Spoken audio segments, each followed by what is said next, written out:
Hari ini firman Tuhan saya akan sampaikan tidak terlalu panjang, lebih singkat dari biasanya. Mungkin hari ini sudah banyak kegiatan, ada penyerahan anak, ada kita belajar lagu yang baru. Tapi kalau begitu mari langsung saja kita akan melihat ayat-ayat untuk hari ini. Kita akan baca dari Galatia 5 ayat 16 sampai 25. Galatia 5 ayat 16 sampai 25. Begini firman Tuhan saya baca, kata Paulus. Maksudku ialah hiduplah oleh roh, maka kamu tidak akan menuruti keinginan daging. Sebab keinginan daging berlawanan dengan keinginan roh dan keinginan roh berlawanan dengan keinginan daging. Karena keduanya bertentangan, sehingga kamu setiap kali tidak melakukan apa yang kamu kehendaki. Akan tetapi jikalau kamu memberi dirimu dipimpin oleh roh, maka kamu tidak hidup di bawah hukum Taurat.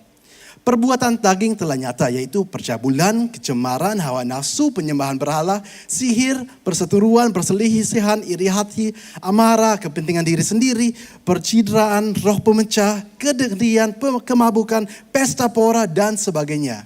Terhadap semuanya itu kuperingatkan kamu, seperti yang telah kubuat dahulu, bahwa barang siapa melakukan hal-hal yang demikian, ia tidak akan mendapat bagian dalam kerajaan Allah. Tetapi buah roh ialah kasih, sukacita, damai sejahtera, kesabaran, kemurahan, kebajikan, kesetiaan, kelemah lembutan, penguasaan diri. Tidak ada hukum yang menentang hal-hal itu.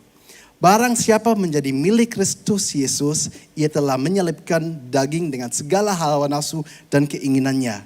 Jikalau kita hidup oleh roh, baiklah hidup kita juga dipimpin oleh roh. Mari sekali lagi kita akan berdoa. Tuhan, kita bersyukur Engkau sudah menjamah kita semua dalam pujian penyembahan. Kita selalu merasa dikuatkan setiap kali kita beribadah dan mengalami Engkau lebih lagi. Dan biarlah saat ini Engkau juga bicara kepada kita semua melalui firman-Mu. Mampukan kami untuk membuka hati, mampukan kami untuk mengerti. Sehingga setiap firman hari ini yang masuk benar-benar bertumbuh dan membawa perubahan dalam hidup kita. Dan bahkan dimanapun kita tinggal, di sana mereka bisa melihat cahaya yang dipancarkan melalui kita. Ini doa kita semua di dalam nama Yesus, semua katakan amin. Judul untuk hari ini adalah Mampu Karena Dimampukan. Mampu karena dimampukan. Bulan lalu saya memulai sebuah seri dalam 2 Petrus 1 ayat 5 sampai 7. Di mana Petrus mengatakan kita itu percaya kepada Tuhan, punya iman, itu cuma langkah awal saja. Bukan langkah akhir. Dan Petrus katakan, baiklah kita harus menambahkan berapa hal pada iman. Ada di sana seperti kebajikan, pengetahuan, dan seterusnya. Jadi iman cuma langkah awal, bukan langkah akhir. Ada hal-hal lain yang perlu supaya hidup kita dalam Tuhan lebih lengkap. Dan saya akan melanjutkan. Di sana sudah ada kebajikannya kita bahas. Waktu itu kita sudah bahas pengetahuan. Hari ini penguasaan diri. Tapi kita akan melihat bagaimana penguasaan diri sangat ada kaitan dengan topik yang juga kita lagi bahas sepanjang bulan Mei.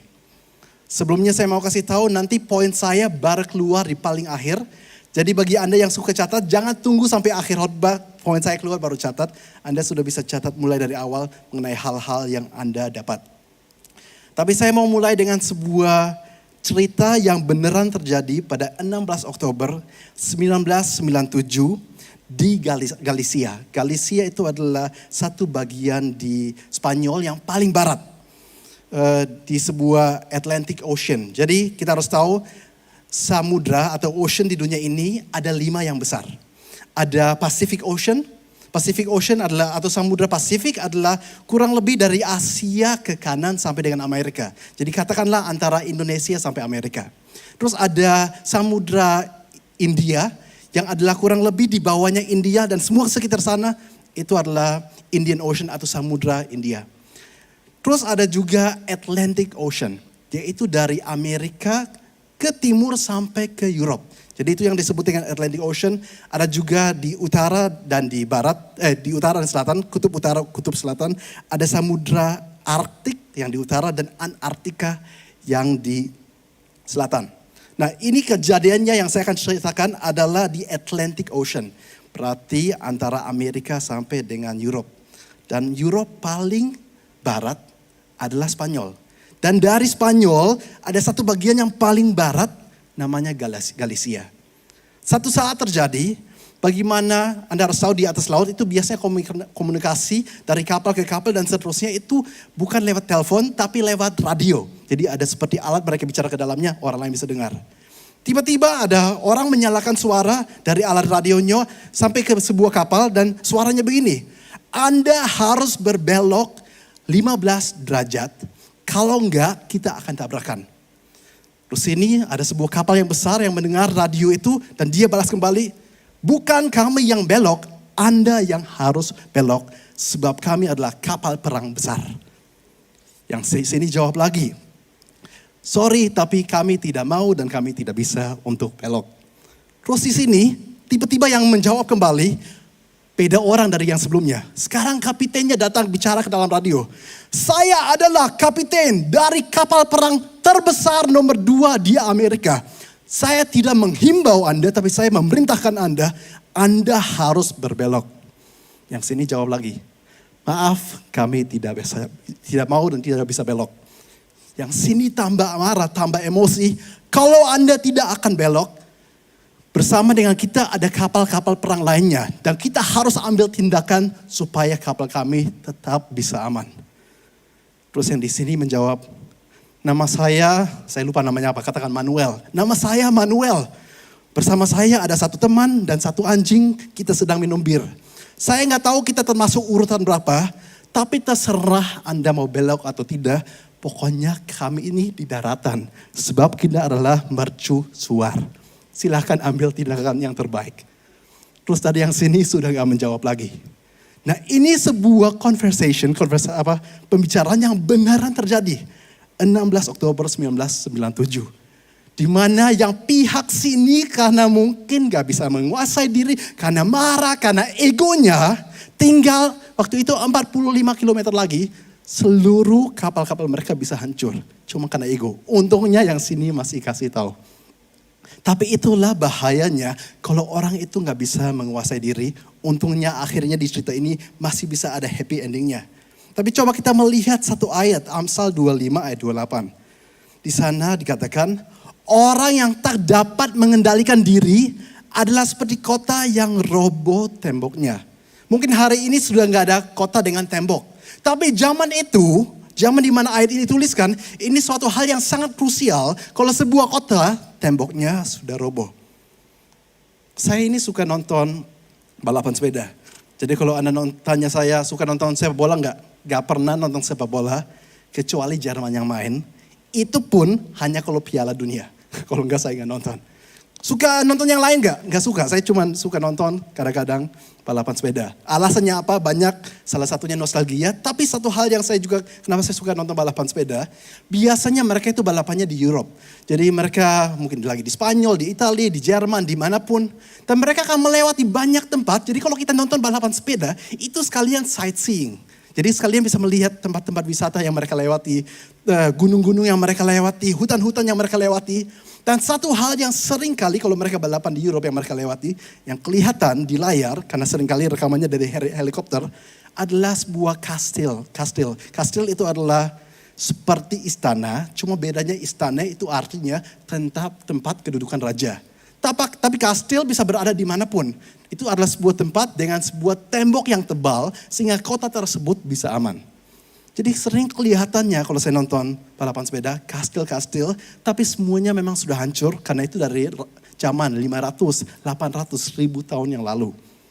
Dan kalau kita melihat temboknya yang hancur, zaman itu artinya satu, kekalahan. Zaman itu artinya kita nggak aman.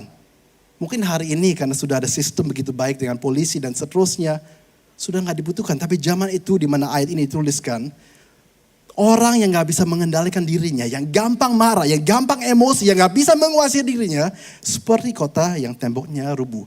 Makanya waktu pernah kita baca di dalam kitab Nehemia, dikatakan Nehemia pasal 1 ayat 3 kalau gak salah, ada orang membawa berita, tahu gak Nehemia, kota Yerusalem temboknya sudah rubuh. Terus Nehemia dia nangis. Waktu itu dia berdoa kepada Tuhan, berpuasa kepada Tuhan. Tuhannya apa Yerusalem, kotanya dan temboknya sudah rubuh. Karena waktu itu artinya pasti akan kalah kalau musuh itu datang. Saya dalam mempelajari ayat ini, Amsal 25 ayat 28 saya baca lagi. Orang yang tak dapat mengendalikan dirinya adalah seperti kota yang roboh temboknya. Saya baca juga penafsiran dari ayat ini. Salah satunya bernama Matthew Henry memberikan penjelasan begini. Dengan mudah damai sejahtera bisa dirampok dari orang yang tidak bisa mengendalikan amarahnya. Jadi ini penjelasan, ini kan maksud dibalik ayat ini. Kan ini bukan bicara soal sekarang kita harus hati-hati setiap kota itu harus ada temboknya. Enggak, ini bicara tentang hidup Anda, hidup saya. Gimana kita menjaga diri, ada seperti pelindungan tembok. Dan kalau tembok itu enggak ada, perampok bisa mencuri damai sejahtera yang ada pada Anda. Orang lain menjelaskan ayat ini, saya baca begini. Namanya dari Geneva Study Bible. Orang yang tidak bisa mengendalikan dirinya bagaikan kota dengan tembok yang runtuh sehingga dia dalam bahaya besar. Nah, sekarang kita harus menanyakan diri kita, apakah kita dalam bahaya besar atau kita aman? Apakah kita belajar untuk mengendalikan diri, iya atau tidak? Kita akan melihat 2 Petrus 1 ayat 5 sampai 7. Ini adalah ayat-ayat yang kita sudah mulai di bulan lalu waktu mulai seri ini. Justru karena itu kamu harus dengan sungguh-sungguh berusaha. Ada usaha ya, ada jeripayanya. Untuk menambahkan kepada imanmu kebajikan. Dan kepada kebajikan pengetahuan. Gak cukup iman, tambahkan 7 hal. 2 hal kita sudah bahas. Lanjut ayat 6. Dan kepada pengetahuan penguasaan diri. Coba semua orang boleh mengatakan penguasaan diri. 1, 2, 3. Penguasaan diri. Kepada penguasaan diri ketekunan, dan kepada ketekunan kesalehan, dan kepada kesalehan kasih akan saudara-saudara, dan kepada kasih akan saudara-saudara, kasih akan semua orang. Tapi hari ini kita akan belajar tentang penguasaan diri. Dan saya yakin tanpa dijelaskan panjang lebar, sebenarnya kita semua sudah mengerti pentingnya kita memiliki penguasaan diri. Kalau mungkin saya tanya kepada Anda, gimana sih hidup kita lebih berhasil? Kita semua bisa menjawab bahwa kita memang tahu apa yang akan membuat hidup kita lebih baik, apa yang lebih buruk. Apa yang membuat hidup kita lebih sehat, lebih gak sehat. Apa yang membuat kita lebih berhasil, lebih gak berhasil. Apa yang harus kita ubah supaya kita lebih bisa habiskan waktu dengan Tuhan. Dan apa yang merampok waktu kita dengan Tuhan. Kita sebenarnya tahu, bukan soal tahu. Seringkali soal kita gak bisa menguasai diri. Sehingga apa yang kita tahu, kita gak melakukan. Ada banyak hal yang kita tahu seharusnya ini jalan kita. Tapi kita gak rela untuk menempuhnya. Jadi bukan soal tahu nggak tahu, tapi soal mau melakukan atau tidak mau melakukan. Nah, penguasaan diri katanya memang sudah sangat jelas. Ini adalah untuk diri sendiri, menguasai diri. Kita nggak menguasai orang lain. Kita belajar menguasai diri sendiri. Bahkan memanage, kita mengatur, belajar mulai dari mengatur diri sendiri sebelum mengatur orang lain. Seorang orang tua gak mungkin bisa mengatur anak-anaknya kalau dia belum bisa mengatur hidupnya sendiri. Karena mungkin kita semua itu bisa berkhotbah, ngomong dengan perkataan. Tapi khotbah yang lebih keras suaranya, yang akan dilihat oleh anak-anak adalah tindakan. Bagaimana kita mengatur diri sendiri, kita menguasai diri sendiri atau enggak. Jangan pernah kita bilang kepada anak-anak, contohnya, jangan bohong ya, kamu harus gini ya. Sedangkan tiap kali ada orang telepon, kita bilang kepada anak, siapapun yang ditelepon nanti tolong kasih tahu, mama gak di rumah, papa gak di rumah. Iya kan? Jadi walaupun kita ngomongnya A, tapi anak-anak melihat kenyataannya B. Setiap kali ada orang mungkin datang ke pagar yang mungkin kita gak sukai, kita bilang kepada anaknya, tolong ya kasih tahu kalau orang itu datang di pagar, bahwa saya lagi keluar rumah. Kita belajar dari memanage diri sendiri, menguasai diri sendiri. Kita sendiri menjadi lebih baik sebelum kita kasih tahu kepada orang-orang lain. Baru kemarin saya scrolling di IG, dan saya melihat satu video, saya nggak tahu itu sekarang cuma prank, buatan atau benaran. Ada seorang ayah lagi dalam toko bersama anaknya, dan kayaknya ayah itu pengen minum bir. Tapi mungkin dia nggak enak sama istrinya dengan mama dari anak itu. Akhirnya ayah itu ambil bir, kaleng bir, dikasih ke dalam tangan anaknya. Terus waktu mamanya lagi lihat ke sana, dia membuat birnya bisa jatuh dari anak tangannya. Jadi birnya sudah jatuh, sehingga mau nggak mau kan harus dibelikan. Akhirnya mama ambil bir itu, dibawa ke kasir dan dibayar, terus papanya langsung minum. Tapi teladan apa yang ditinggalkan seorang ayah terhadap anaknya? Kita harus belajar dari menguasai diri sendiri, dari memanage diri sendiri. Tadi kita mulai dengan membaca sebuah perikop yang panjang. Galatia 5 ayat 22 sampai 23, salah satu dari yang kita baca di sana, bicara tentang buah roh. Buah roh ada 9 bagian, kasih, sukacita, damai sejahtera, dan yang paling terakhir disebut paling bawah adalah penguasaan diri. Jadi ternyata penguasaan diri, selain Petrus bilang, tambahkan pada imanmu penguasaan diri, kita harus sadar penguasaan diri itu akan menjadi efek samping, akan menjadi buah dari orang yang hidupnya dekat dengan Tuhan. Namanya buah roh, namanya buah. Kalau pohonnya sehat, pohonnya berakar dalam Tuhan, bertumbuhnya baik, buah pasti keluar. Jadi dengan kata lain, kita gak usah ngomong seberapa rohani kita gak usah pamerkan. Kelihatan kok kita dekat dengan Tuhan, iya atau enggak. Salah satu bukti yang paling nyata, seberapa buah roh nampak dalam hidup Anda. Kasih, sukacita, damai sejahtera, dan seterusnya sampai penguasaan diri. Kalau gak muncul-muncul, kalau gak kelihatan, ya dipertanyakan. Apakah Anda benar berjalan dengan Tuhan, dekat dengan Tuhan, suka habiskan waktu dengan Tuhan, suka berdoa, dan seterusnya. Itu satu hal yang sangat nampak kok. 2 Timotius 1 ayat 7 kita lihat. Sebab Allah memberikan kepada kita bukan roh ketakutan, melainkan roh yang membangkitkan kekuatan, kasih, dan ketertiban. Kalau dalam bahasa asli, dan juga kita melihat dalam bahasa Inggris, bukan kata ketertiban yang dipakai, tapi self-control yang adalah penguasaan diri.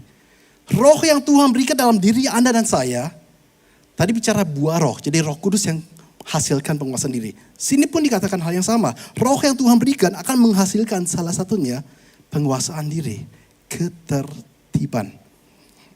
Jadi kita melihat seringkali kalau firman Tuhan bicara tentang penguasa diri, ada kaitan dengan Roh Kudus. Tapi kaitan persisnya seperti apa? Untuk kita bisa melihat dan mengerti, kita harus pelajari tentang Roh Kudus juga. Jadi coba kita melihat Yohanes 14 ayat 16. Satu hal yang Yesus menjelaskan tentang Roh Kudus. Yesus bilang kepada murid-muridnya, aku akan minta kepada Bapa dan ia akan memberikan kepadamu seorang penolong yang lain supaya ia menyertai kamu selama-lamanya. Jadi yang jelas di sini yang Yesus katakan seorang. Dan ini satu hal yang kita harus mengerti tentang Roh Kudus. Roh Kudus bukan sekedar kuasa. Tadi Pastor Iman sudah katakan. Bukan cuman angin. Ada orang mikir Roh Kudus itu kuasa angin. Oh kalau saya punya Roh Kudus saya bisa mengusir setan. Berarti kuasa. Itu mungkin ada beberapa hal yang akan terjadi atau terdapat dalam anak Tuhan. Kalau memang Roh Kudus hidup dalam dia. Tapi itu bukanlah Roh Kudus. Roh Kudus bukan sekedar api, kuasa, angin dan seterusnya. Tapi kenapa di dunia ini ada banyak pandangan yang aneh-aneh tentang Roh Kudus. Karena Yesus sendiri pernah mengatakan, hati-hati akhir zaman akan banyak muncul nabi-nabi palsu, pengajar-pengajar palsu, gereja-gereja palsu, orang-orang yang membelokkan firman Tuhan. Salah satunya mengenai kuasa Roh Kudus. Kalau mereka gak pernah alami, akhirnya orang itu juga gak pernah hidup dalam kemenangan. Gak heran zaman sekarang ini banyak dibelokkan dan banyak dibuat aneh. Seringkali salahnya hamba-hamba Tuhan yang aneh-aneh. Jadi bahkan kalau kita dengar suara mereka bicara tentang Roh Kudus biasanya kayak gini. Kalau bicara mereka ngomong Allah Bapa, Allah Anak, Allah Roh Kudus. Mereka bilang gini, Anda punya satu Tuhan. Allah Bapa, Allah Anak, dan Allah Roh Kudus. Jadi Roh Kudusnya di suaranya itu dibuat getar-getar, dibuat panjang-panjang. Seolah-olah mistis, seolah-olah lebih hebat, seolah-olah aneh. Seolah-olah sesuatu yang harus kita alami lebih. Jadi semua merasa Roh Kudus ini soal pengalaman, soal perasaan, soal kuasa. Tapi bukan itulah Roh Kudus. Bahkan kita pernah melihat di Alkitab, ada berapa kali Yesus marah. Kita nggak tahu persis berapa kali dia marah, tapi paling nggak saya temukan minimal 3 kali saya temukan Yesus marah. Pernah saya sampaikan itu di sebuah khotbah yang lain, tapi supaya kita ingat kembali. Waktu itu dalam Markus pasal 2 atau 3 kalau nggak salah, ada seorang yang lumpuh tangannya. Tangannya sebelah itu lumpuh. Terus sekarang Yesus mau sembuhkan dia, tapi sekarang lagi hari Sabat. Dan Farisi itu gak mau mengizinkan Yesus itu buat mujizat di hari Sabat.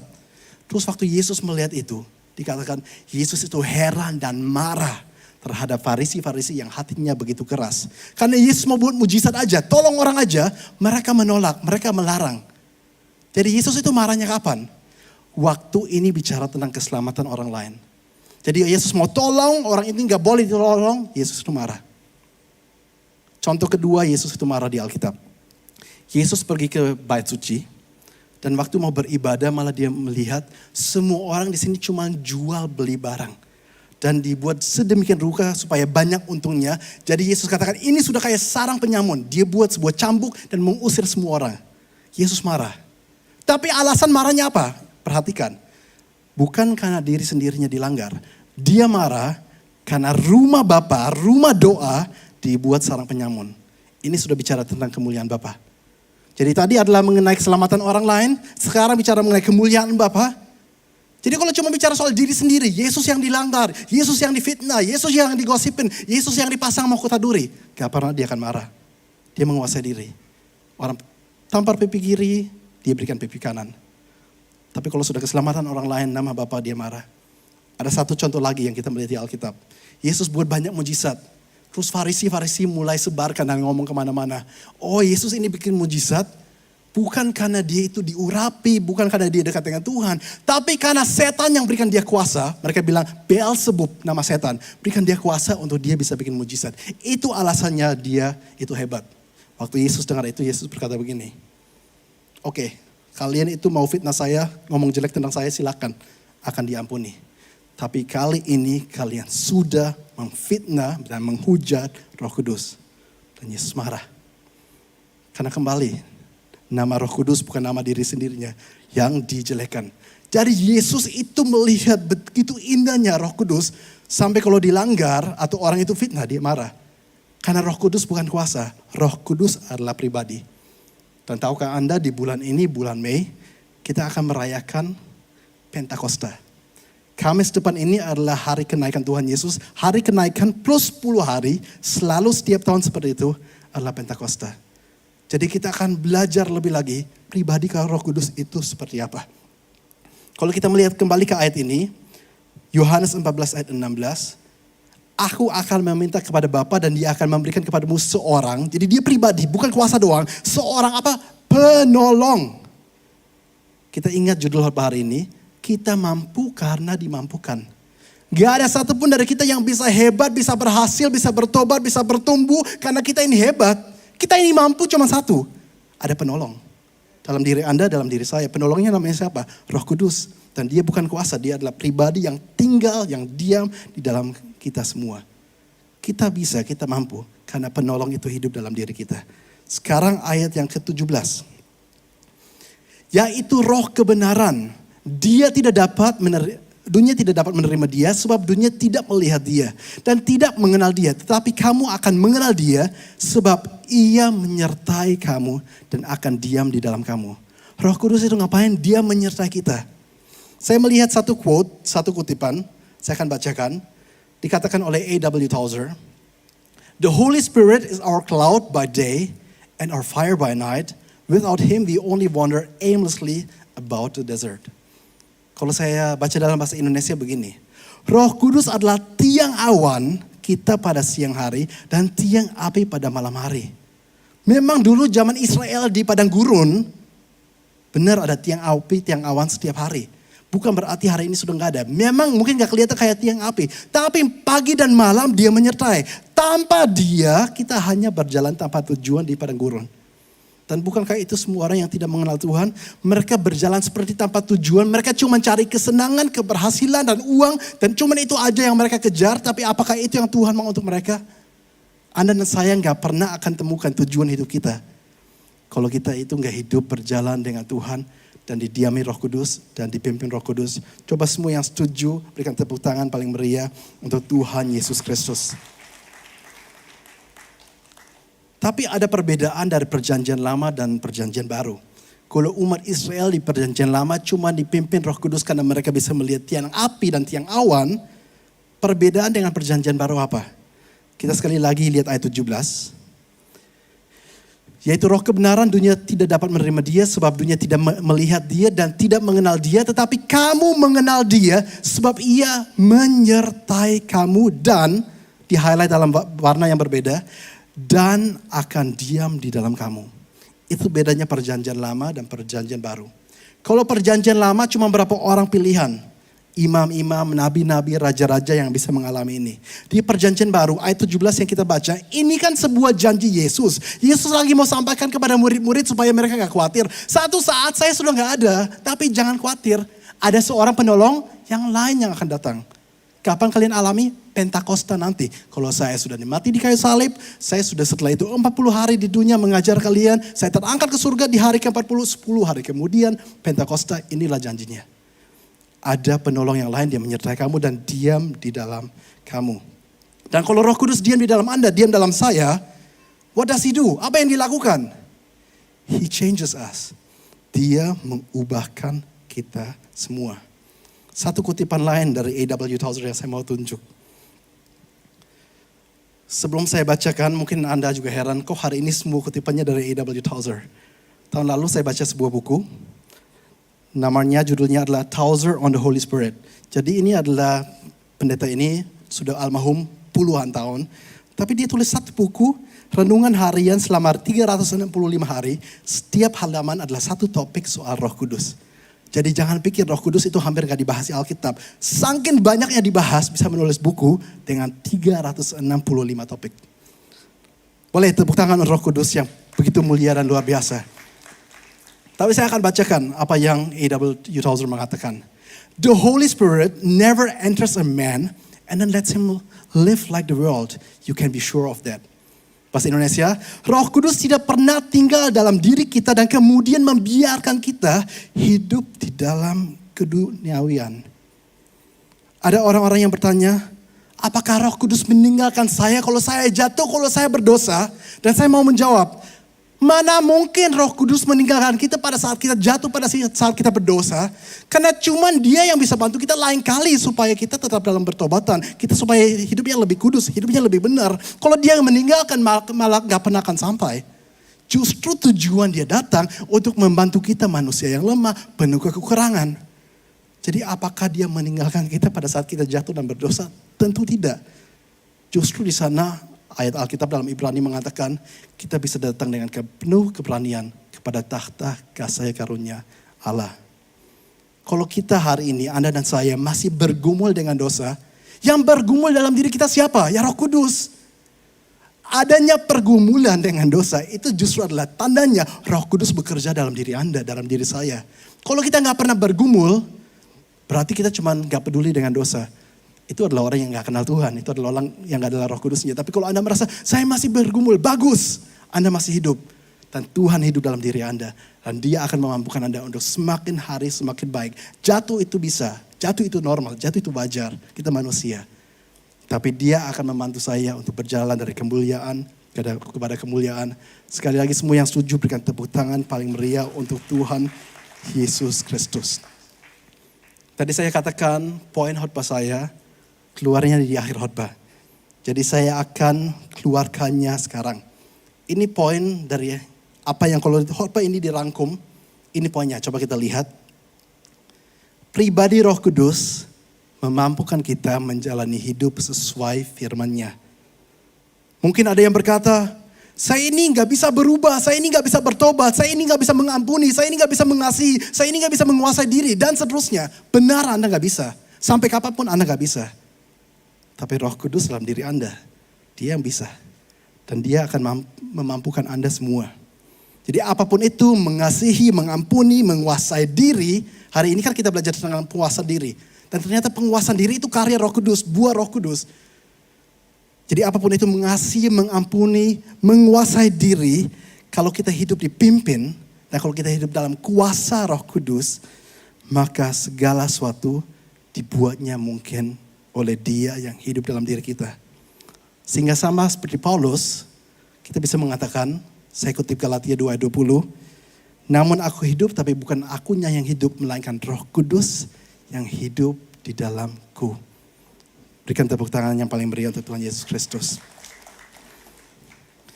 Saya ingin memberikan sebuah ilustrasi atau kesaksian yang baru saja saya mendengar. Tapi saya minta tim Praise and Worship sudah boleh maju ke depan. Ada seorang pendeta, kayaknya orang luar negeri, famnya cukup susah. Jadi saya cuma panggil nama depannya. Pendeta George atau Pastor George. Dan dia memberikan sebuah kesaksian begini.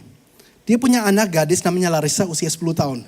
Sudah mau Natal, sekarang anak kecil ini 10 tahun, anak perempuan, datang kepada ayahnya Pastor George dan mengatakan, dia nangis, terus papanya tanya, kenapa kamu nangis? Anak kecil bilang begini, koko saya sudah kerja semua.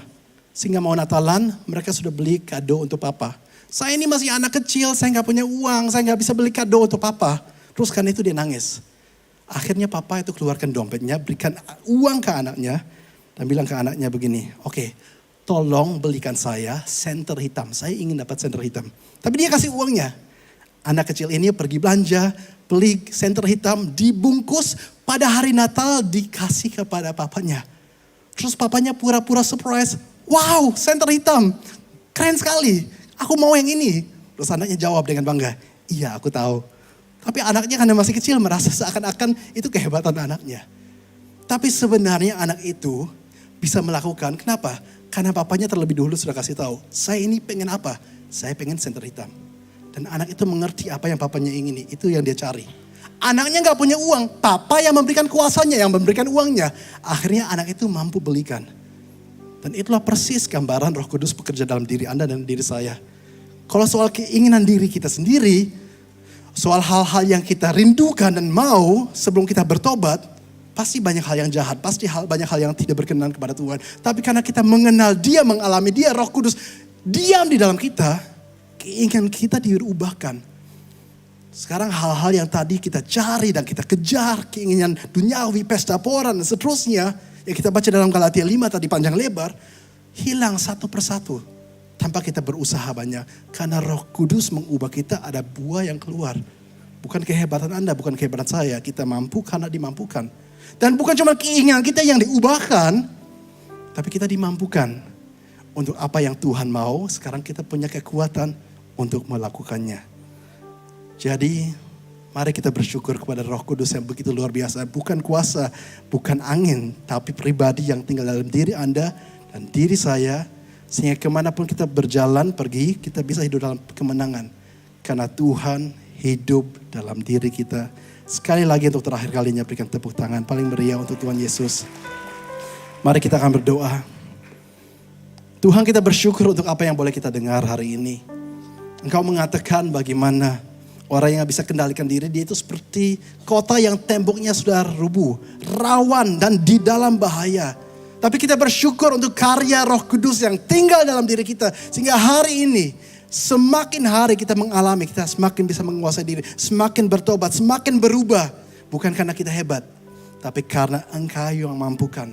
Dan doa kita cuma satu, supaya semakin hari semakin kita bisa mendekat dengan Engkau Tuhan. Sehingga semakin kita bisa mengecap buah yang Engkau akan tumbuhkan dalam diri kita semua. Di dalam nama Yesus mau katakan, amin. God bless you all.